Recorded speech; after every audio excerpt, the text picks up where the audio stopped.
morning. My name is Councilman Mark Traeger. I'm joined by our Congressman Max Rose and also representing Senator Bernardis, Sarah Anders. I am here standing on this corner, 86th Street and Bay Parkway in my district, demanding justice for Deborah Mattel and her family, a 67-year-old woman who should be alive today. Her life was taken by a reckless, heartless, hit-and-run private sanitation driver yesterday. She should be alive today. I have complained for years about the reckless, heartless, private sanitation drivers who run amok along 86th Street late at night. I know that personally because I grew up in this neighborhood. And I frequently shop and dine in this neighborhood. And I have seen these drivers late at night run over double lines, go through red lights, speed with virtually no accountability. And right now, as the councilman of this neighborhood, I cannot even tell you the name of the company because we called the Business Integrity Commission to know which company was working that night, that early morning, whose company, who hired this driver, who killed my constituent. I can't even tell you. But let me be very clear. I am calling on the Business Integrity Commission to pull the license from this company. The fact that we have not even heard a statement from them. It is now over 24 hours since the tragedy.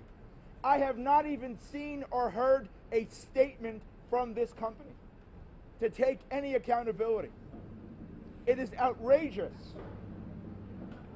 I remind the public that about a year ago on Bay 25th Street, not too far from this corner, a 3-year-old more was killed by a driver, a reckless driver as well. I also will not accept anyone blaming pedestrians for these tragedies. You're talking about a multi-ton vehicle up against a 3-year-old child and up against a 67-year-old senior. Have they gone mad? We have seen over 200 pedestrians and bicyclists killed in the last year. The numbers keep rising. This is a crisis. We need stepped up enforcement. We need accountability. We need traffic calming measures. It shouldn't take years for DOT to complete a study and to install these measures. In a city of a budget of $95 billion, it shouldn't take over a year to figure out how to keep our people safe. So we're here to demand justice, and we will continue to demand justice. And I want to know the name of this company that has been silent in the face of the death of my constituent that was split into 2 pieces. Families in my district had to come across 2 body bags on this street. That's how hard that truck hit her. A gruesome scene in Bensonhurst that should never have happened in the first place and must never happen again. And I'd like to welcome and also thank the support that we've received in my community from our great Congressman, Max Rose. Councilman Traeger, thank you. Thank you for your incredible leadership on this issue. All too often in the face of tragedy, elected officials wake up to an issue. They send their thoughts, they send their prayers, they tweet, and then they forget. No, Councilman Traeger has been unrelenting in the face of these tragedies, unrelenting in his effort to hold elected officials, administration, as well as private companies accountable. Today we mourn Deborah Mattel. Our community mourns her. But we also say that those who are responsible for this killing, this death, must be held accountable. This is a hit and run. Let's not forget that. Somebody behind that wheel struck this woman and made the decision to keep on driving. But let's not forget about the people who this driver works for. Did they or did they not put policies and procedures in place that put such undue stress on this driver? Squeeze the efficiency out of this driver, that he or she felt the pressure to keep on driving, felt the pressure of their job. These are questions that we have got to answer. A private sanitation company that we do not even know the name of has not even come forward yet. What a disgrace. But we're going to get to the bottom of it. And once again, our thoughts, our prayers, our hearts go out to Deborah's family and friends and this entire community. We know that with Councilman Traeger's leadership, we will hold those accountable who are deserving of it, and we will finally fix this system. Thank you, Congressman Rose. I'd like to call up next a major ally in the fight for safe streets in our communities and throughout southern Brooklyn. Please welcome Sarah Anders, Deputy Chief of Staff for Senator Granardis. Senator Granardis sends his deepest sympathies to the family of the woman, Deborah, who we lost. It is a tragedy and a terrible, terrible thing. And we need to hold reckless, dangerous drivers accountable. This has been a fight that he has been involved in for a long time, and it's high time that we actually have some accountability here.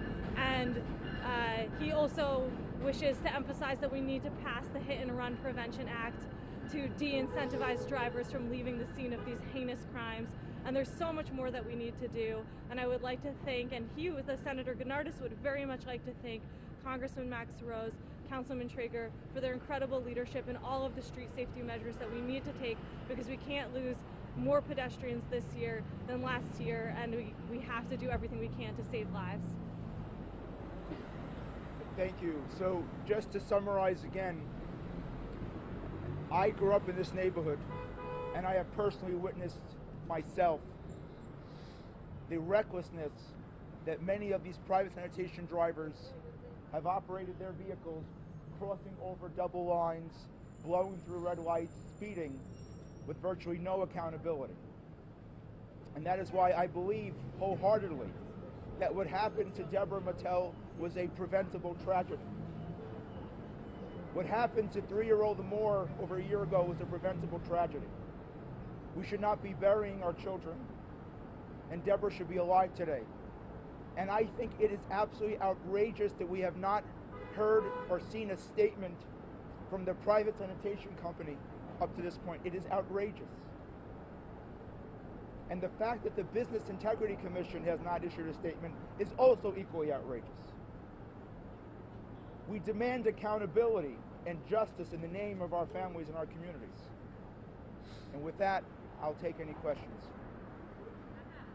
How do we hold them accountable in the future? Speed, devices, tracking, what are we doing? So in the case of 3-year-old Amor, we asked DOT for years, demanded petitions for traffic calming measures, a traffic light.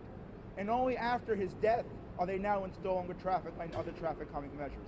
In the case of Deborah, for years we complained about reckless speeding drivers, sanitation drivers at night. There's been virtually no accountability. But on this particular case, the Business Integrity Commission, which regulates this industry, they are a government entity. They've been silent. It is outrageous. That's why I proudly voted in favor of the bill in the City Council to regulate this shadow industry, to create zones, to know who's working in our neighborhoods, and to hold them accountable. But also, I have to say, I voted for the Speaker's legislation to increase resources to DOT and to expedite these studies and traffic calming measures.